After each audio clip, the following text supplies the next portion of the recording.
Alright guys, the NFL offseason really starts to kick up on Tuesday. We will have, of course, the start of free agency. But before that, we got to go through our first mock draft because, of course, we don't know what's going to happen. The NFL offseason really hasn't started. We'll do a postseason, what is called a free agency mock draft as well, of course, one right before the draft. But let's go. My first mock draft 1.0. Let's go. 2024 NFL mock draft right now.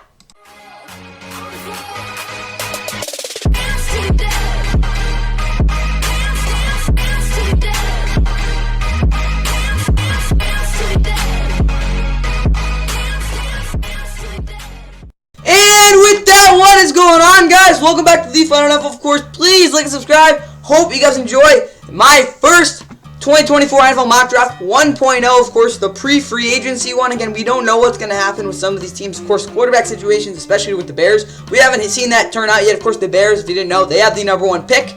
Again, I will be going through. I'll give you my opinions on what I think teams are going to do so far. I've got a couple trades. Again, it's not going to be super duper realistic. Again, the last one, you know what it'll be. But, yep. Again, thanks to Pro Football Network for helping me out with this, again, with the mock draft simulator. But, again, we'll get right into it with the number one pick, which, of course, is the Bears guy. Again, there's really only two ways they can really go. It's either, trade the pick if they keep Justin Fields. I don't think they will keep Justin Fields because, it's pretty simple, guys. Looking at the Bears, if Justin Fields is good next year, well, you're going to have to pay him. If Caleb Williams is good next year, if they draft him, well, you got 3 more good years of him. Again, it's just the cap thing. It just doesn't really line up with keeping Justin Fields. And either way, we still really don't know how good Justin Fields actually is. That's the simple truth. Last year, yes, by far his best year as a passer, to be honest, but still really inconsistent, and we really just don't know how good he actually is. So, they should get rid of him. I don't know where he'll go. They'll probably get set out in the next couple weeks. But from what I know, I think Caleb Williams is going number 1 of the Chicago Bears. And I think that's a pretty unanimous thing. Maybe not for everybody, but it should be. Alright, number 2, the Commanders, obviously, they need a quarterback. Again, you can't talk about the fact that, yeah, keep Sam Howell. No, please don't keep Sam Howell. That would just, again, he was so bad in the year, again, they were tanking, I get that, but still, you got to realize the Commanders can get a guy who actually, is going to be legitimately good and won't throw 21 interceptions and have, 25 fumbles. But obviously, looking at who they can go after, it's either going to be Jaden Daniels, or Drake May, and if you don't know anything, again, if this Commanders ownership is anything competent, RG3 and Jaden Daniels have a lot of stuff in terms of similarities. Yeah, RG3 is definitely a lot more conservative than Jaden Daniels, all things said. Because, again, Jaden Daniels, you can't talk about. He only threw 4 interceptions last year, of course, winning the Heisman. But you got to realize the way he runs is different than RG3. RG3 did slide, and he was very conservative with the football. But Jaden Daniels, he will throw into harm's way. He only threw 4 picks last year. Did help that he had some really good receivers, had a really good quick throw. But I do think Drake May is going to go number 2. I just think, again, that would be a safer pick for the Commanders. I just don't think they'll make the same mistake twice. And also, the trend they've had in the past, that the last 2 quarterbacks they have taken in the first round have not worked out for them. I think that Drake May will be going number 2. I don't think it's really think it's wrong to go with Jaden Daniels, but I just think the Commanders, that would be better for them, and considering the fact that they have a receivers group, he can really get the ball to them, and also, again, these running backs, this could be a really good passing-oriented offense next year with Cliff Kingsbury. Alright, number 3, you do have the New England Patriots. Again, they can trade back. I would not say they won't. Or they could take a receiver for all you know. Again, maybe they pick up a quarterback in free agency. You really don't know with that. But in my opinion, I really think, again, they're going to take Jaden Daniels. That's the simple truth about it. Again, they do need a quarterback. Yeah, well, then it doesn't do any good if they don't have receivers. Trust me. They're going to go after a receiver this offseason. Worst case, they trade back and do it for the first round. But again, this isn't, again, I'll pick you. Honestly, the Patriots are probably going to be terrible next year, too. I would not be surprised by that. They could be okay. You never know. But yeah, I'm going to be honest, guys. Patriots, I do think will go after Jaden Daniels. Again, I get the fact that this isn't, again, maybe that most, you could have a Bryce Young situation, yes, but considering how this Patriots team is, supported Mac Jones, even if his receivers weren't that great in his rookie season, I think he could be good. Again, with a new guy in Gerard Mayo as head coach, they need to reset things. Jaden Daniels could be a quarterback, and also, they don't need the greatest offensive line with him at quarterback, because, again, he can run, which you might think, oh, that's not good, you got to protect every quarterback you have. Well, there's other guys like Lamar Jackson, he doesn't need the greatest pass-blocking offensive line to win football games. Yes, run blocking is a lot more stressful than Baltimore, but Jaden Daniels, you could compare him to like that. Obviously, they're very different quarterbacks in terms of the way they throw, and their mentality, but, again, they are both very, very good runners. Alright, Cardinals at number 4. Again, this is a pick you could argue they could trade back at some points. Again, we'll see as they go in the offseason. Maybe they pick up a receiver. But I'm going to be honest, guys, I don't know why they wouldn't take a guy in Marvin Harrison Jr. He wins outside better than any receiver I've really seen. Yes, there are a couple things. He's not the most imposing guy at times. If he's a little inconsistent at times with his hands, which again is how he wins his routes. But when it comes to winning on the outside, guys, he's about as reliable as DeAndre Hopkins was for the Cardinals. That is about as good as it gets with him. Again, yes, is Kyle going to have to be able to throw that slant over the middle really well? Yeah, because that's what Marvin Harrison's best route is. So again, if they can really get in tune with that, I think this offense could be cooking next year. But I think he will be going at number 4 to the Cardinals. Again, stressing a lot of those corners in the NFC West and a lot of the teams as well. All right, and number 5 with the Chargers. Again, you could argue they could trade back here. I wouldn't say they'll take a receiver though. Again, they got some aging guys. Whatever they do with Mike Williams, I think will help determine this. I wouldn't say they won't take a guy here, but again, with a guy like Gerald Everett, I think he's a free agent. Is Gerald Everett a free agent? Is he a free agent? Is he? Okay, so he's a free agent as of now. The Chargers obviously have a couple days to re-sign him, but I'm gonna be honest, guys. I think they're gonna take Brock Bowers. Again, you could talk or argue a lot of different stuff, but when it comes down to it, the Chargers need a running back in the worst way right now. Again, they're not gonna bring that back Austin Eckler. They need some speed there. The offensive line, I think, is pretty set. Like again, they have some positions, especially like left guard, where they could use some work. But overall, again, you look at it, I think Brock Bowers is going here at number 5. One of the best run blockers in college football for a tight end. Very solid. Yeah, he's not gonna blow anybody up, but he's very good at sustaining blocks. Obviously, as a receiver, he's very good as well. Maybe not as flashy as a guy like Kyle Pitts, but he's a lot more well-rounded, and he's a lot more reliable with his hands, also with his route running. He gets a lot of separation, and for that reason, I think he will be going here at number 5 to the Los Angeles Chargers. Again, initial mock draft, there's a chance they trade out of this pick because they could get a haul for him. But again, this guy could be Justin Herbert's number 1 receiver in a very, what is it called? Little bit. Alright, Giants at 6. I mean, there's actually a lot of different ways I think they actually can go with this pick. Yeah, they could take a quarterback. Is that the smartest move? No, because the top 3 guys that are going to be guaranteed to be probably pretty good as rookies aren't going to be there. Also, your offensive line is just kind of bad. Again, you might not have Daniel Jones start the year, but again, you're struggling with Russell Wilson. But honestly, Daniel Jones is going to be your quarterback this year because you're paying him, what is it, like $45 million this year to be the quarterback, something like that. They can get out of it after this year. Worry about the quarterback next year. Right now, you got to figure out how to get somebody in receiver because honestly, they haven't had a true number 1 receiver since, let's be honest, Odell. So for that reason, I think they will be going at wide receiver. Again, you could argue they could take Rome Odunze, which I think would probably be a little better, but we've seen how that has gone with the past course with Kenny Galladay. And Darius Slayton's really been their most consistent receiver since he was drafted. I think he'll probably be their number 2, which you might say is bad, but like, let's be honest, guys. He's been their only guy making any plays. And the fact that they might not have Saquon Barkley going into next year is a little concerning. But in my opinion, I think at number 6, they will be taking Malik Neighbors. Of course, super raw dude, but he's super fast as freaking lightning. Not as fast as Xavier Worthy, but he's still really fast. Obviously, very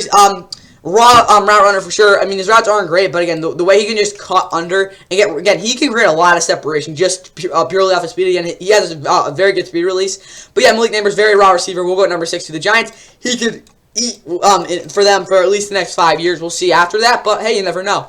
All right, number 7 to the Titans. I mean, it's pretty simple with them. Again, you saw Jalen Duncan and Andre Dillard start for them at left tackle last year. Will Levis got completely eaten alive. Of course, you saw that strip sack fumble against the Texans in Week 17. I think that's really all you need to know about that. Peter Skoronski, again, they picked last year. He moved in the guard. He was by far the best offensive lineman this year. Wasn't like he was even that good for a rookie. I mean, he was still decent, obviously, but again, still not, like, really good. Again, the interior of the offensive line isn't great either, but I think, again, that's a couple of their least, actually, of their worries right now. But again, for the worst offensive line in the league, they got to take guys who are reliable. That would be Joe Alt. And also, Joe Alt's one of the best run blockers in terms of sustaining the edge that I've seen in a while. Yeah, he's, again, as a pass blocker, he's not going to really give anything up either. He's just a freaking solid dude. I'm never going to say he's probably going to be a first-team All-Pro, but this guy, again, won't give really anything up. Probably not as impactful as some of these other guys. Could be like Fashanu in terms of some of the ways he can compete against some of these number 1 rushers. Talisi Fulaga, obviously, very, very good.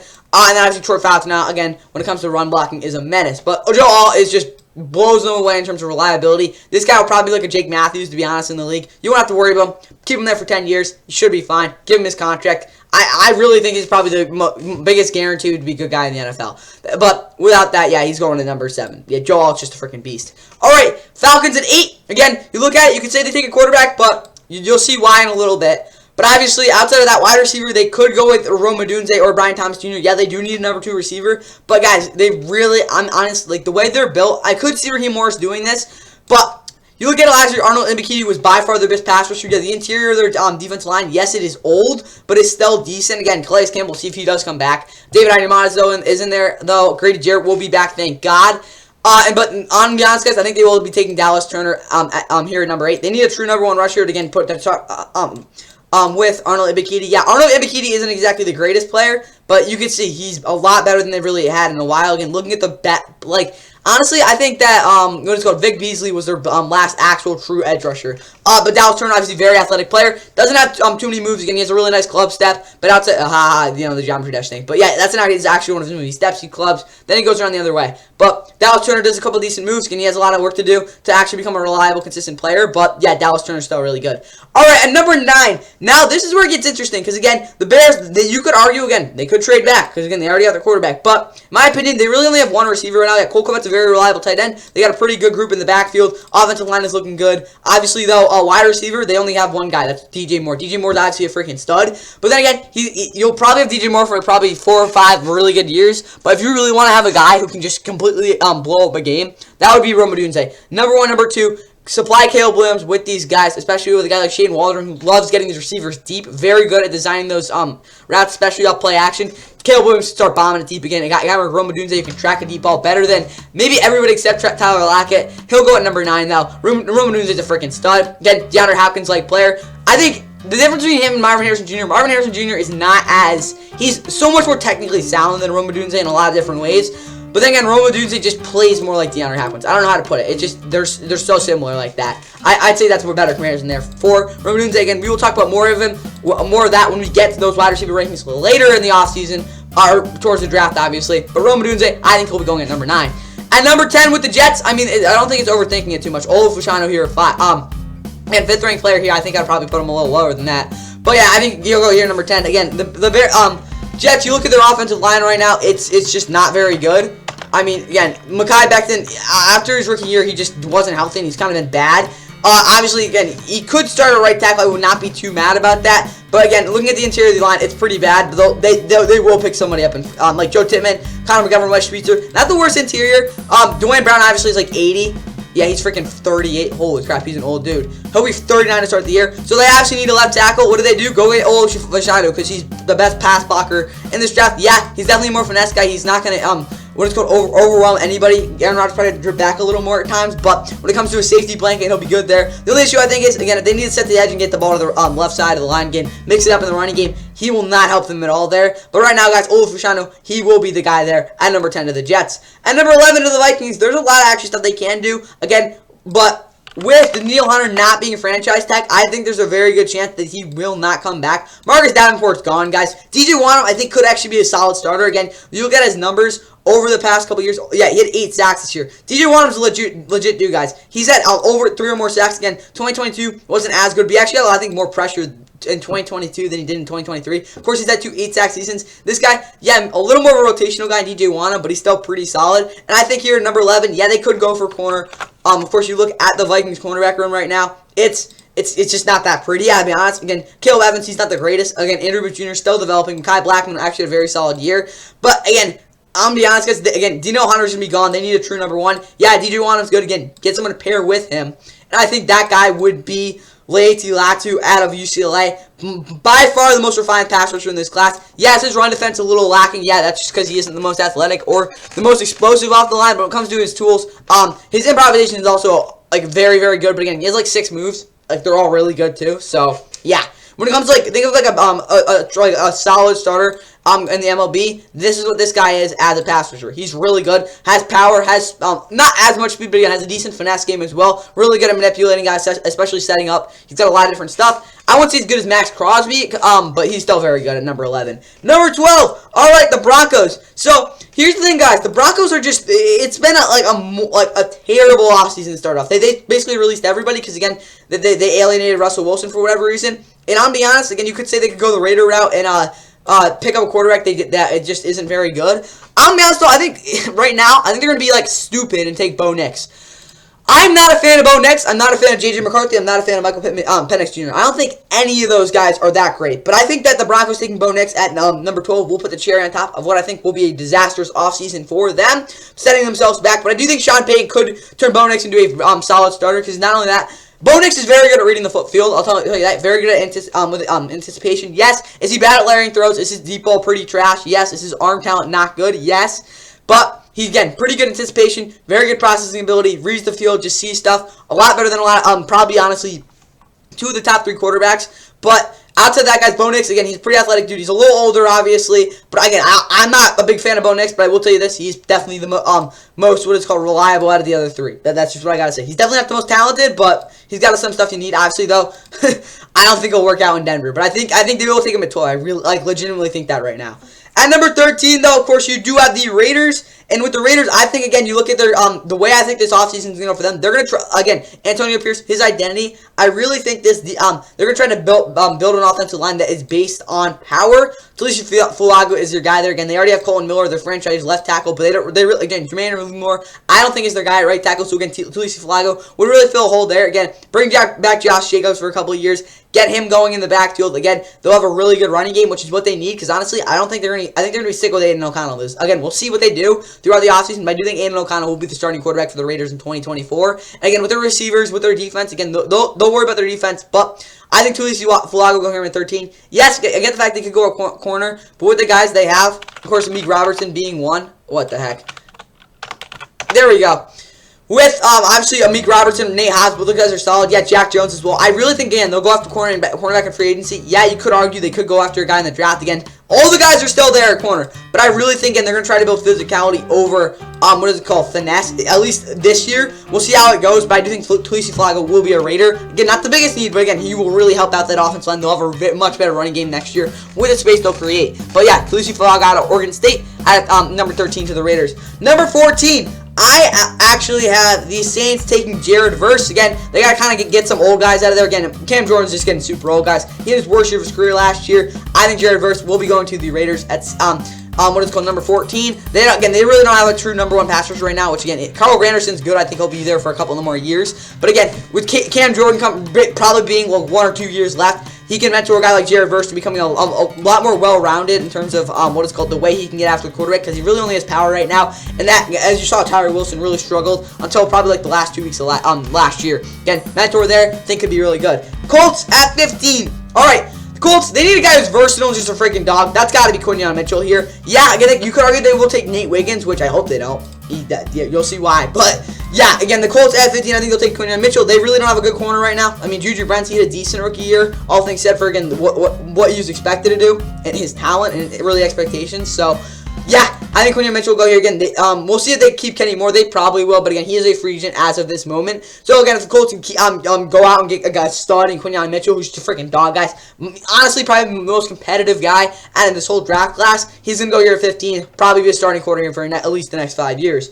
Number 16, Seahawks. I think they're going to take Cooper DeJean, who, again, you could argue they won't take him, but, again, he's so versatile. This is basically what they wanted from Jamal Adams. Of course, they're not going to have Quandre Diggs, but they have a guy like Julian Love, who I think is capable of playing free safety. We'll see what they do with him there, but their secondary is definitely in flux right now. They got a pretty young cornerback group. Again, I get Cooper DeJean is a cornerback by trade, but you got to realize, guys, he can move to slot. He can play strong safety. He's not the greatest in man. Very, very stiff hips. But I do think Cooper DeJean will go to the Seahawks at number 16. Number 17, you have the Jaguars. Again, with the release of what is called Darius Williams, I think they will be picking Terrion Arnold here at number 17. Because I'm going to be honest, guys, Terrion Arnold's he's good. So, yeah, I'm going to take him here. Again, probably the most well-rounded, overall best cornerback in this draft class. Very good in man. He can do a lot of stuff that, again, the Jags, what is called defensive coordinator is bringing in with his what is called man-based scheme. Yeah, Tyson Campbell.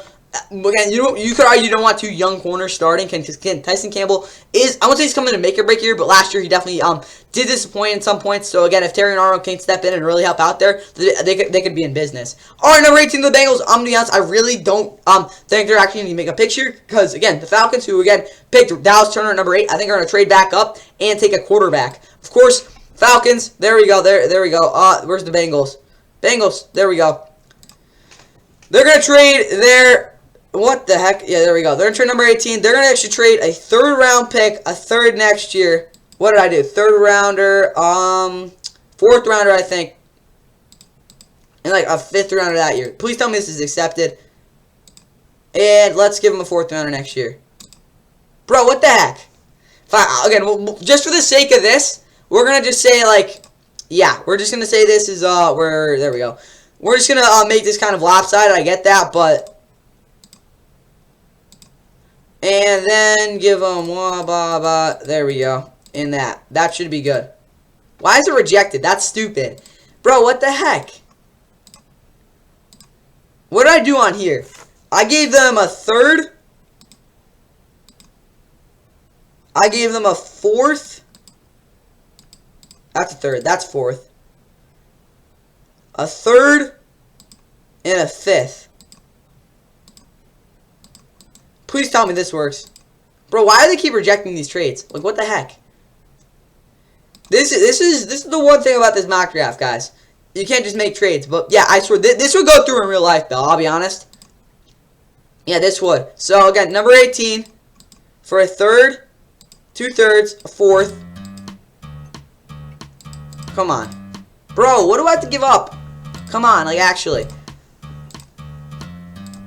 Let me work this out. Let me work this out. I'll get this trade done. Don't worry, I'll get this trade done. Guys, I fixed it. The Falcons now this pick, thank God. Again, the actual trade I did was a third-round pick in 2024, a fourth-round pick in 2024, a third in 2025, and a fifth in 2024. I think, yeah, that was the trade. Which I think, again, the Bengals should accept and just giving up number 18. And at number 18, the Falcons will be taking J.J. McCarthy, who, again, will fit very well into the run-based offense. I think this will work out, again, work wonders for them. Again, West Coast offense for sure. He won't be asked to make as many big throws, but then, again, in the big parts of the game, also over the middle, J.J. McCarthy will have some really nice plays. Again, I think he fits that Falcon offense like a glove. So, again, if they're able to make that happen, I think that would be great. I do think, again, the Falcons will trade up to number 18 and take J.J. McCarthy with the 18th overall pick. Number 19, I mean, the Rams haven't picked. Honestly, I want them to actually trade back because I want to keep that streak going. They haven't taken a first-round pick actually since Jared Goff. So, this is actually going to be their first one in a very long time. And, honestly, there's only one guy that I think, again, with the Rams, have, again, being deserved a first-round pick, obviously, for where they are. That's got to be Nate Wiggins, guys. Nate Wiggins is my favorite guy in the draft. Of course, the cornerback out of Clemson. Just look up his highlights. He's just a freaking beast. And not only that, though, yes, I get on film. He is a little undisciplined at times. Not always too interested in the game sometimes as well. But, guys, when he's just so... he flashes just, again, just unbelievable talent. I think he's awesome. And I really want the Rams to take him at number 19. Number 20, we've got the Steelers. And... again, you look at what is called. They took Joey Porter Jr. at the top of the second round last year, and I really don't know why they went to get another corner. Again, they did just release what is called Patrick Peterson. They need a cornerback pretty badly, and no one better to do that than Kool-Aid McKinstry. Yes, again, Kool-Aid McKinstry is not good in zone. He's a brick there. He's not going to get many turnovers, which doesn't again fit the Steeler bill, but. They need a press corner to go along. A guy like Joey Porter Jr., who, again, will be asked to make a lot more plays this year. But, again, Kool-Aid McKinstry at number 20, the Steelers. Again, he's just a Steeler. He's going to fit their culture really well. And he's also a freaking stud. Number 21, you got the Dolphins. And, yeah, I'm be honest, because the Dolphins, they really don't need a receiver. But I see them taking Brian Thomas Jr. They need that third guy. They need someone reliable. And also, guys, they have 2 more years with Tyreek Hill. Yet, again, you don't want to look that much farther in the future. But Tyreek Hill said it himself. 2025 will be his last year in the league. So...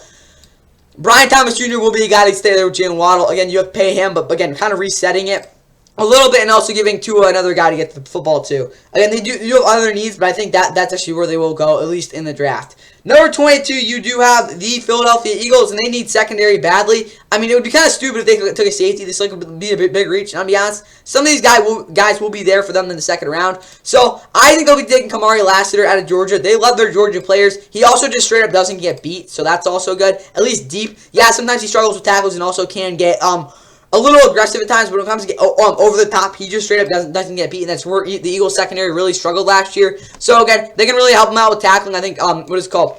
He could be a very good guy for them and also be a starter for a couple of years. Now we got number 23, and again with the Cowboys, Packers, and Bucks coming up, yeah, you could say, well, this is kind of unnecessary, but you'll see why in a second. I think actually the Texans will trade this pick. You could argue they could go after a guy like TJ Tampa, but just no. So I think they'll actually trade this pick with the Kansas City Chiefs.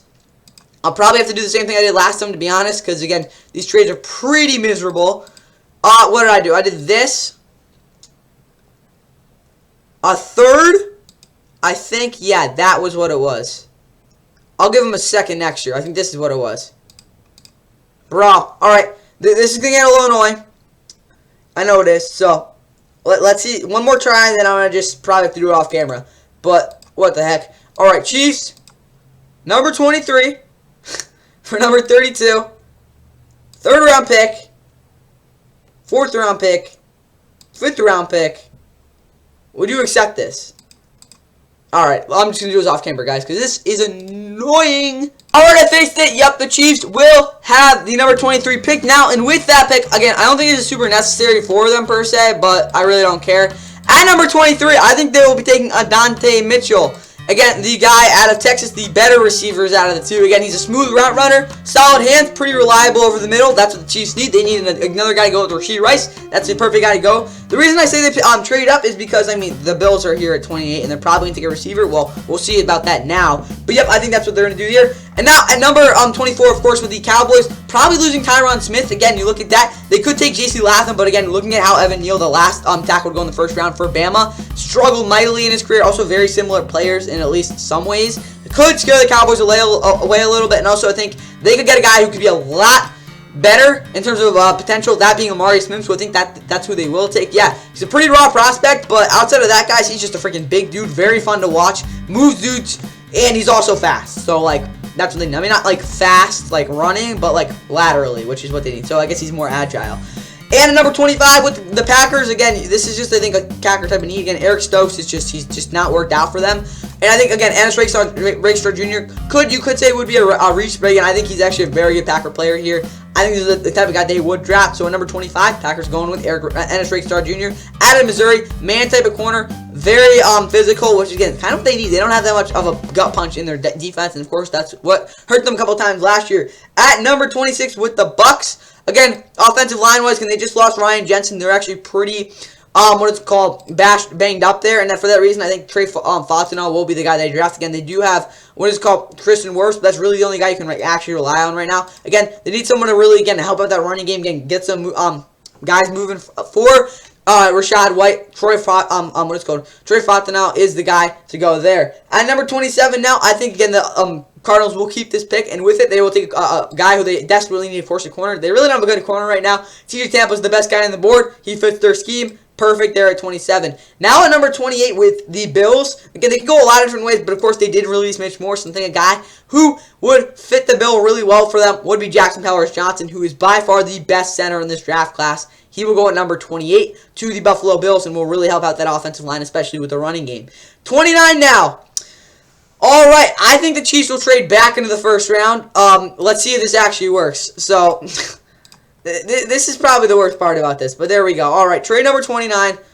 We'll trade our second-round pick and our fourth next year. Bro, what the heck? All right, one more of these, and then we'll see if it works. All right, Chiefs. There we go. We'll trade our second-round pick for this, and we will trade this. Please tell me this works. Okay, we good. Okay, number 29. With, again, trading their second and fourth round picks, this being the Chiefs, I think, oh, wait, shoot. No, we're good. I think they're taking Tyler Guyton out of, what is it called, Oklahoma. Again, J.C. Latham's just falling down right now.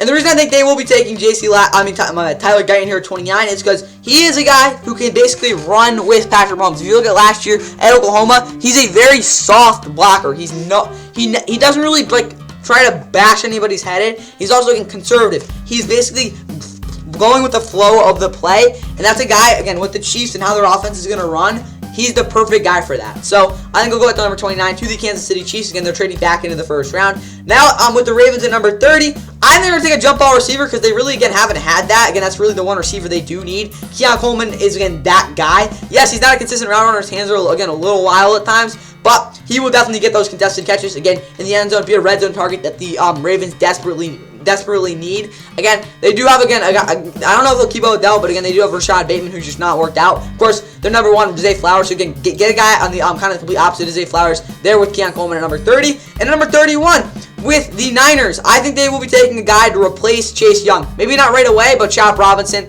I think he will be going here at number 31. Very raw prospect, but again, for a guy who's so fast, so athletic, again, not as athletic as Dallas Turner, but again, he has a very good finesse game. Again, his speed rush is basically probably the best rush out of anybody in the draft. He could be a stud for them. Definitely a lot better, more refined prospect than a guy like Odafe Oweh. And now at number 32 with the last pick in the first round. Again, the Texans, they don't really, again, they kind of luxury pick. I think they're actually picking Ladd McConkey to be their slot receiver at number 32. And that is going to end my first overall mock draft. Yeah, let's see it. There we go. All right, so my mock draft, again, you got the quarterbacks as expected, then also obviously Marvin Harrison Jr., Brock Bowers, Malik Neighbors, Joe Alt to the Titans, Dallas Turner to the Falcons, Roma Dunze to the Bears at 9, and number 10, I think, just to take short routes now, Leati Latu at number 11 to the, Vikings. Bo Nix, he'll go to the Broncos, number 12, again, bold prediction there. Felicie Vloga, 13 to the Raiders, Jared Verse, number 14 to the Saints, Quinyon Mitchell, number 15 to the Colts, 16, Cooper DeJean, I guess you'd call him, basically a safety for the Seahawks.